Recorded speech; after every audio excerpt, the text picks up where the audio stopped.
ভাই, আমি শুনলাম তুই নাকি আবার বাইরে বদলির চেষ্টা করছিস। আমাদের কাছে দূরে যাওয়ার চেষ্টা করতে হয় না রে পুটুদি। আমাদের এমন কাজ না যে কেউই দূরে যেতে চায় না, তাই একটা অ্যাপ্লিকেশন ঠুকে দিলে সঙ্গে সঙ্গে ট্রান্সফার হয়ে যায় অনেক দূরে। সবকিছুর একটা সীমা আছে পটকা। অনেক সহ্য করছি তোমার মেজাজ। এতদিন এত কিছু হয়েছে, কই তোমার এরকম মেজাজ তো দেখিনি কখনো।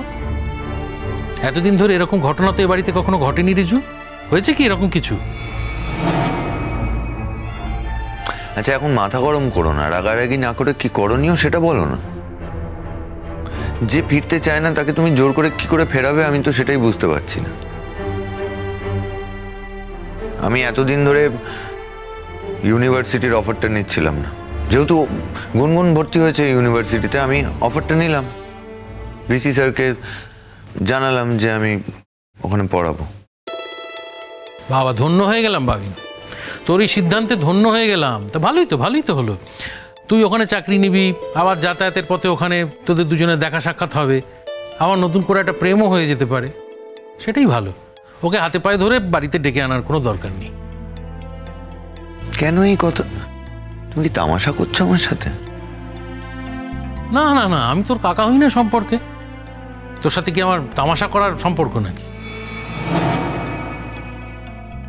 পটকা,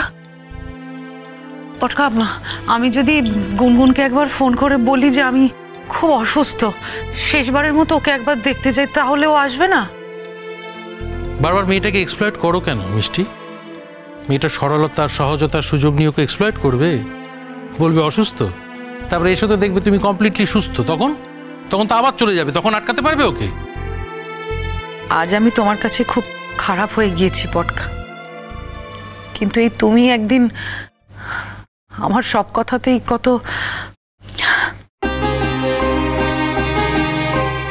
আগের মধ্যে আর এখনকার মধ্যে অনেকটা ফারাক মিষ্টি। তুমি বোধহয় সেটা বুঝতে পারছো না। না, তোমরা না বুঝতে পারলে আমি বুঝতে পারছি।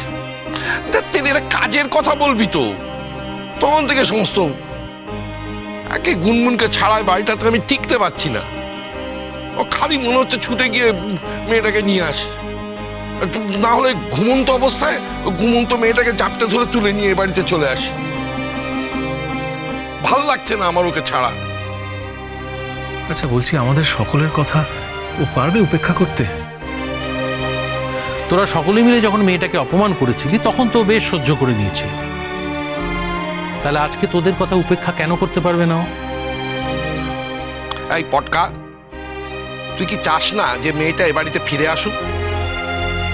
আমার চাওয়া না চাওয়ায় কিচ্ছু এসে যায় না মেজদা। আমি কোন মুখে ওকে ফিরে আসতে বলবো বলো তো এই বাড়িতে? আচ্ছা ধরো আমার মুখের কথায় ও ফিরে এলো, তারপর আবার যে একটা কোনো অশান্তি বাঁধবে না ওকে নিয়ে, তার কোনো গ্যারান্টি আছে? কোন মুখে আমি ফিরে আসতে বলবো ওকে বলো তো? আমার তো মুখ নেই ওকে বলার ফিরে আসার। তার মানে এই বিষয়টাই তুমি কোনোভাবে ইনভলভ হতে চাইছো না, এটা জেনেও যে জ্যাঠাই বড়মা বাড়ি থেকে চলে যাবে। আচ্ছা, আমি মানুষটাকে এত গুরুত্ব কবে থেকে দিচ্ছিস ভাবিন তোরা? মানে পটকা পটকা পটকা করে যাচ্ছিস, আমাকে তো কোনো দাম দিতিস না এতদিন। হঠাৎ করে কেন মনে হচ্ছে যে আমি না বললে, আমি না করলে কিচ্ছু হবে না? ধরে নে না যে পটকা তোদের মধ্যে নেই, আমি নেই তোদের মধ্যে। এটা ধরে নিতে পারবো না পটকা, সম্ভব না এটা আমার পক্ষে। তুমি এখানে আছো অথচ ধরে নেবো যে নেই, কি বলছে গো? ভাই, তুই কিন্তু বাড়াবাড়ি করছিস। যদি আমরা কোনো ভুল করেও থাকি সেটা সংশোধন করার সুযোগ আমাদের দিবি না? ভুল তো সবাই মিলে একটা কাজ করলে সেটা ভুল হয় নাকি পুটুদি? সবাই যখন একসাথে ওকে অপমান করে তাড়িয়ে দিয়েছে বাড়ি থেকে, তার মানে তোরাই ঠিক ছিলি। ভুলটা ও। যখন এককভাবে কেউ একটা কাজ করে সেটা ভুল। আমার মনে হচ্ছে গুনগুন ভুল, তোরা নোস।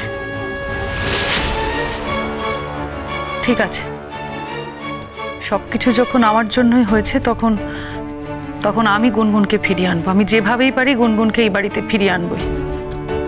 তার জন্য দরকার হলে আমি না হয় বাড়ি ছেড়ে চলে যাব। তুমি চলে গেলে গুনগুন এই বাড়িতে ফিরে আসবে এরকম কোনো শর্ত দিয়ে গেছে নাকি? না, এরকম তো কোনো শর্ত দেয়নি যে তুমি চলে গেলেও তবে ফিরবে। সমস্যাটা বোঝার চেষ্টা করো মিষ্টি, ভেতর থেকে বোঝার চেষ্টা করো, আশপাশ কাটিয়ে ঘেঁষে বেরিয়ে যেও না। পটকা, আমরা তো বুঝতে পারছি হাত থেকে তীর বেরিয়ে গেছে আমাদের। এবার তীর কি করে ফেরাবো সেটুকু অন্তত বলে দাও।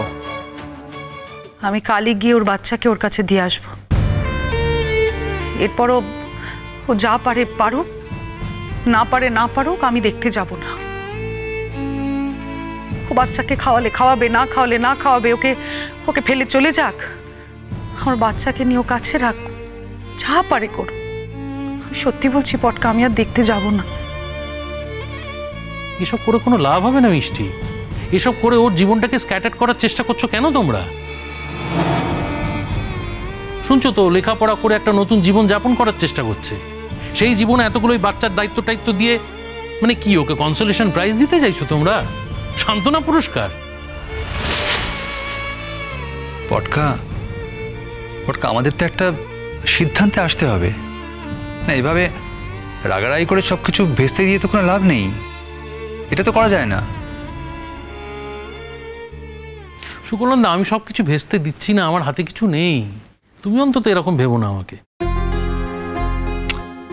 আমি যদি ব্যাপারটার মধ্যে থাকতাম না প্রথম থেকে, তাহলে আমি কিছুতেই ব্যাপারটা এতদূর গড়াতে দিতাম না। তুই থাম তো, তুই তো আসিসই না। তুই এত কাজের মানুষ হয়ে গেছিস যে তুই এখানে আসার সময়টাই পাস না। আর আমি তো বাইরে ছিলাম না এখানে। বাইরেই থাক, বাইরে যা, ওখানেই থাক, আর আমাদের সংসারটা টুকরো টুকরো হয়ে ভেঙে যাক। বড়দা বড় বৌদি চলে গেলে আমি কি একা থাকবো এখানে? হ্যাঁ, তোমরা সবাই চলে যাও, সেটাই ভালো হবে। বাড়ি ছেড়ে চলে যাও। তোমরা ভুলে যাচ্ছ, এমন মনে হচ্ছে যে আমার কোনো জায়গা নেই যাওয়ার। আমি কিন্তু সবার আগে বাড়ি থেকে চলে যেতে পারি। হ্যাঁ, চলে যা। তুই চলে যা, আমি চলে যাচ্ছি, মিষ্টিও শুনছি চলে যাবে। সবাই চলে যা, বাড়িটা একা পড়ে থাক, তোরা সবাই চলে যা এখান থেকে। শোন, আমি অনেকক্ষণ থেকে অনেক বাড়াবাড়ি দেখছি।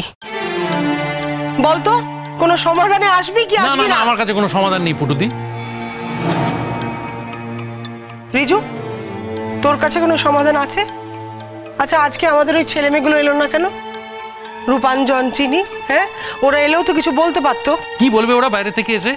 কি বলবে? না, এখন তো আর অন্য কোনো ব্যাপারে কোনো কথা নেই। আমরা তো গুনগুনকে এই বাড়িতে ফিরিয়ে আনতে চাই, ব্যাস এটাই কথা। ও আসবে না পুটু পিসি। আমি ওর সাথে কথা বলে যা বুঝলাম, কেমন অন্যরকম লাগছে। মনে হচ্ছে একটু অন্য মানুষ হয়ে গেছে যেন। ও আসবে না? ওর ঘাড় আসবে, ও আসবে না? আসবে না মানে? আসতেই হবে। চ্যাংদোলা করে নিয়ে আসবো মেয়েকে, মেয়ের বাবাকে, দুজনকেই নিয়ে আসবো আমরা। ব্যাপারটা এখন আর ঠাট্টার জায়গায় নেই সুকলন্দা, বুঝতে পারছো না? তাহলে আজকে আমি এতটা সিরিয়াসলি ব্যাপারটা নিয়ে ডিল করতাম না। হ্যাঁ, ধরেই নিচ্ছি ব্যাপারটা একটা সিরিয়াস পর্যায়ে পৌঁছে গেছে। আগেরবারও তাই হয়েছিল, আগেরবারও খুবই সিরিয়াস হয়ে গেছিল বিষয়টা। কিন্তু আগেরবার হচ্ছে এইবারের ডিফারেন্সটা হলো, আগেরবার কাকাবাবু আমাদের দিকে ছিলেন, উনি চাইছিলেন বিষয়টাকে মিটমাট করতে, কিন্তু এবার তো কাকাবাবুও বিগড়ে গেছেন। কাকাবাবুর মেয়ে তো গুনগুন আফটার অল। তা কাকাবাবুর মেয়েকে কষ্ট দিলে কাকাবাবু বিগড়বেন না? এটি তো স্বাভাবিক। ফুটু পিসি,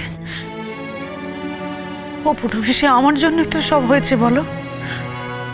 লজ্জায় না আমার মরে যেতে ইচ্ছে করছে জানো।